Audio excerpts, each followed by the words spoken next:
Hello दोस्तों, अगर आप हमारे चैनल पर नए हो तो चैनल को सब्सक्राइब और वीडियो को लाइक जरूर कर दे। आज हम जिस मूवी के बारे में बात करने वाले हैं वो है 2019 में आई आई लॉस्ट माई बॉडी।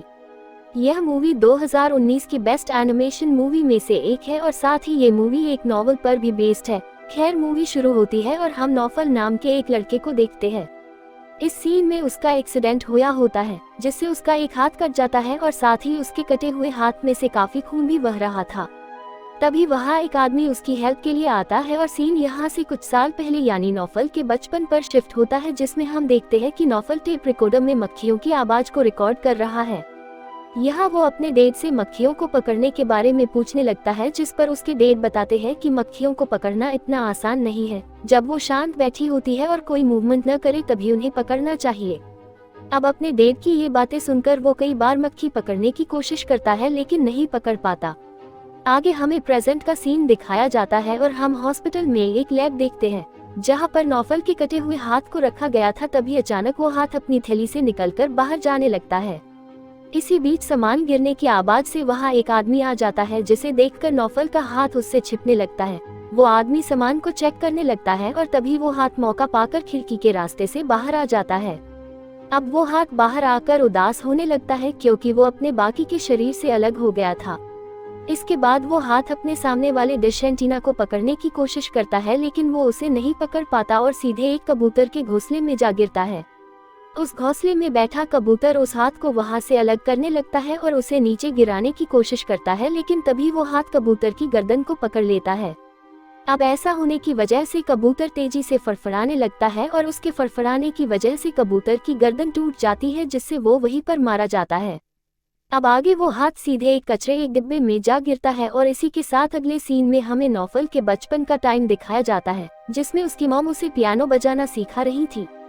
यहाँ पता चलता है कि उसे बचपन से ही एस्ट्रोनॉट और पियानिस्ट बनने का शौक था, जिससे वो अपने आसपास के साउंड को अपने टेप में रिकॉर्ड करता रहता था। उसके पेरेंट्स उससे काफी प्यार करते थे और उसे नई से नई चीज सीखने में मदद करते थे। एक दिन जंगल के रास्ते से जाते हुए उसकी फैमिली का एक्सीडेंट हो जाता है, जिसमें उसके पेरेंट्स की मौत हो जाती है। अब इसके बाद से नौफल को उसके अंकल अपने साथ अपने घर ले आते हैं और समय बीतने के साथ साथ नौफल बड़ा होकर एक पिज्जा शॉप में काम करना शुरू कर देता है। एक दिन उसका बॉस उसे डांटने लगता है क्योंकि उसने पिज्जा सही टाइम पर नहीं पहुंचाए थे। आगे हम देखते हैं कि नौफल अपनी डेली लाइफ से परेशान रहने लगा था और साथ ही उसे काफी स्ट्रगल करना पड़ रहा था। प्रेजेंट टाइम में सफाई करने वाले उस कचरे के डिब्बे को एक बड़े ट्रक में पलट देते हैं, लेकिन वो हाथ चलते ट्रक से कूद जाता है, पर कूदते समय एक स्केटबोर्ड चलाकर आता हुआ लड़का उसे घायल कर देता है, जिसकी वजह से उसमें से खून बहने लगता है। अब वो हाथ मेट्रो स्टेशन पर आ जाता है और सीढ़ियों से उतरते वक्त वो नीचे गिरने लगता है, जिसकी वजह से वो गिरता हुआ ट्रेन की पटरियों पर चला जाता है। इसी बीच उसके हाथ से खून बहता हुआ देखकर पटरियों में रहने वाले चूहे उस पर अटैक करने लगते हैं और उसे पकड़ने की कोशिश करते हैं। इसी के साथ उसे एक लाइटर मिल जाता है, जिसे जलाकर वो चूहों से बचने लगता है, पर फिर भी चूहे उससे नहीं डरते और उसकी तरफ बढ़ने लगते हैं। तभी उसे वहाँ एक ट्रेन आती हुई दिखती है और वो हाथ ट्रेन के नीचे लटक जाता है और आखिरकार उन चूहों से बचकर वहाँ से निकल जाता है। अगले सीन में फिर से हमें पुराना टाइम दिखाया जाता है, जहां नौफल पिज्जा डिलीवरी का काम रोज की तरह कर रहा था। एक दिन पिज्जा ले जाते वक्त नौफल की बाइक एक गाड़ी से टकरा जाती है, जिस कारण उसकी बाइक भी खराब हो जाती है और अपनी बाइक के खराब होने की वजह से वो पिज्जा पहुंचाने में भी लेट हो जाता है। अब इसके बाद भी नौफल गैब्रियल नाम की लड़की को पिज्जा पहुंचाने उसके एड्रेस पर जाता है, लेकिन दरवाजे पर सिक्योरिटी डॉग की वजह से अंदर नहीं जा पाता। साथ ही बाहर बारिश भी हो रही होती है, जिस वजह से वो वापस भी नहीं जा सकता था।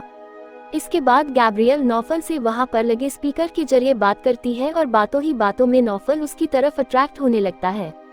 प्रेजेंट टाइम में हम देखते हैं कि वो हाथ भी बारिश रुकने का इंतजार कर रहा है, लेकिन साथ ही उसके ऊपर चिड़ियां भी चढ़ रही थी, जिनसे बचते हुए वो पानी में जा गिरता है और बाहर निकालने के लिए ऊपर तैर रही एक बॉल को पकड़ लेता है।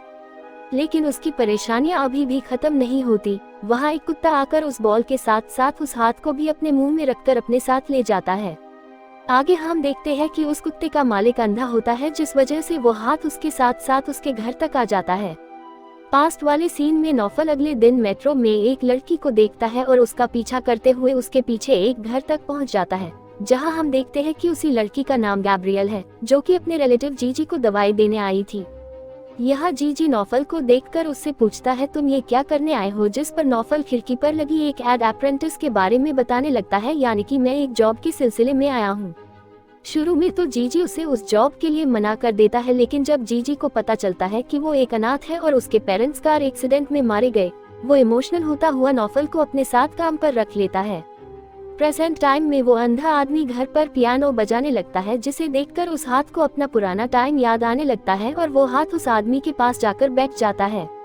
जब जैसे ही वो अंधा आदमी पानी वाला गिलास उठाता है, उसे नौफल का हाथ फील हो जाता है, जिसके बाद वो हाथ वहां से भागने लगता है और एक पाइपलाइन वाले रास्ते से बाहर आ जाता है। पास्ट वाले सीन में नौफल अपने पुराने घर से निकलकर जीजी के दिए हुए घर में रहना लगा था। वो उसके पास रहकर कारपेंटर का काम सीख लेता है और साथ ही गैब्रिएली जीजी की भतीजी होने की वजह से वो और नौफल आपस में मिलते भी रहते थे। लेकिन नौफल ने गैब्रिएली को अभी तक ये नहीं बताया था कि वो पहले भी पिज्जा डिलीवरी के टाइम इनडायरेक्टली मिल चुके हैं। नौफल और गैब्रिएली अब ज्यादा टाइम स्पेंड करने लगे थे। एक दिन गैब्रिएल उसे नॉर्थ पोल के बारे में बात करती है, जहां जाना उसका एक ख्याल था और साथ ही इग्लू को भी देखने का। इग्लू दरअसल बर्फीले इलाके में रहने वाले घर को कहते हैं जो गोल शेप के होते हैं। अब नौफल उसकी ये बातें सुनने के बाद अपने पास की एक बिल्डिंग के टेरेस पर जाकर लकड़ी का एक इग्लू बनाने लगता है। अगले दिन उसे घर आकर पता चलता है कि उसका कजन गैब्रिएल से बात कर रहा है और उसने उन दोनों को अपने घर पार्टी में इनवाइट किया है। शाम को नौफल गैब्रिएल को उसी टेरेस पर ले जाता है जहां उसने वो इग्लू बनाया था। यहाँ आकर वो दोनों एक दूसरे के फ्यूचर के बारे में बात करते हैं। इसी बीच नौफल उससे कहता है कि अगर वो टेरेस के पास वाली उस क्रेन मशीन पर कूदा तो क्या होगा, क्या हमारी किस्मत को कुछ और मंजूर होगा। खैर, इसके बाद नौफल उसे अपना बनाया हुआ इग्लू दिखाता है, जिसे देखकर वो काफी खुश होती है। इसी के साथ वो यहाँ पर बता ही देता है कि वो दोनों पहले भी मिल चुके हैं, जब वो पिज्जा डिलीवरी करने उसके अपार्टमेंट में आया था।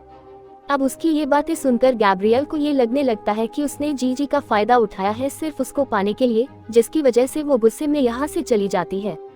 प्रेजेंट टाइम में नौफल का वो हाथ एक छतरी का सहारा लेकर काफी मुश्किलों से रोड को क्रॉस कर लेता है और वहां से सीधा नौफल के घर की तरफ जाने लगता है। पास्ट वाले टाइम में नौफल अकेला अपने कजन की पार्टी में जाता है और यहाँ आकर वो ड्रिंक भी करता है, लेकिन इसके साथ ही उसका एक लड़के के साथ झगड़ा भी हो जाता है। अगली सुबह उठकर जब नौफल अपने काम पर जाता है, हम देखते हैं कि रात की लड़ाई की वजह से उसकी एक आंख में नीली पड़ गई थी। इसके बाद नौफल अपना काम करने लगता है। इसी बीच काम करते वक्त एक मक्खी उसे बार बार परेशान करने लगती है, जिससे उसका ध्यान काम पर नहीं रहता।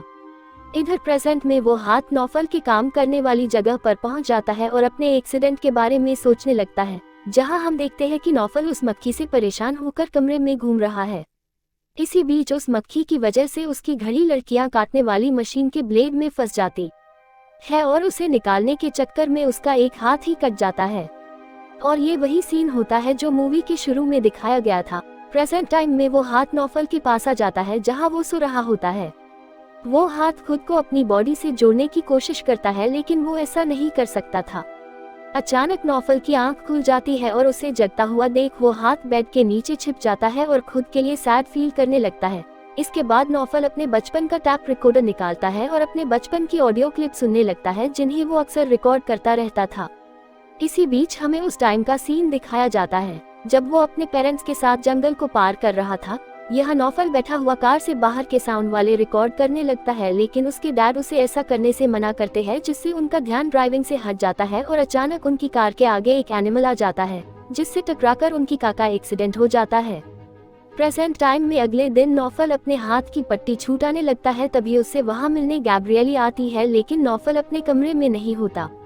गैब्रिएली नौफल की अलमारी में देखती है, जहां नौफल के कटे हुए हाथ ने सुगा क्यूब से एक इग्लू बनाया है।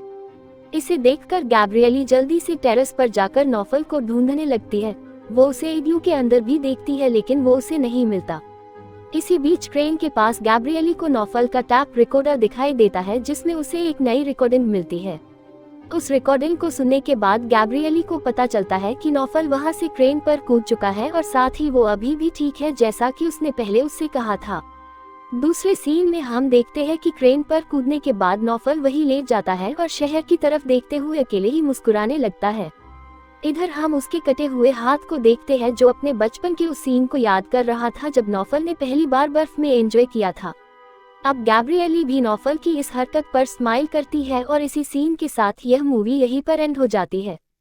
तो दोस्तों, आपको इस मूवी की एक्सप्लेनेशन अच्छी लगी हो तो वीडियो को लाइक और चैनल को सब्सक्राइब करना न भूले। बाकी हम मिलेंगे एक नई वीडियो में। Bye bye.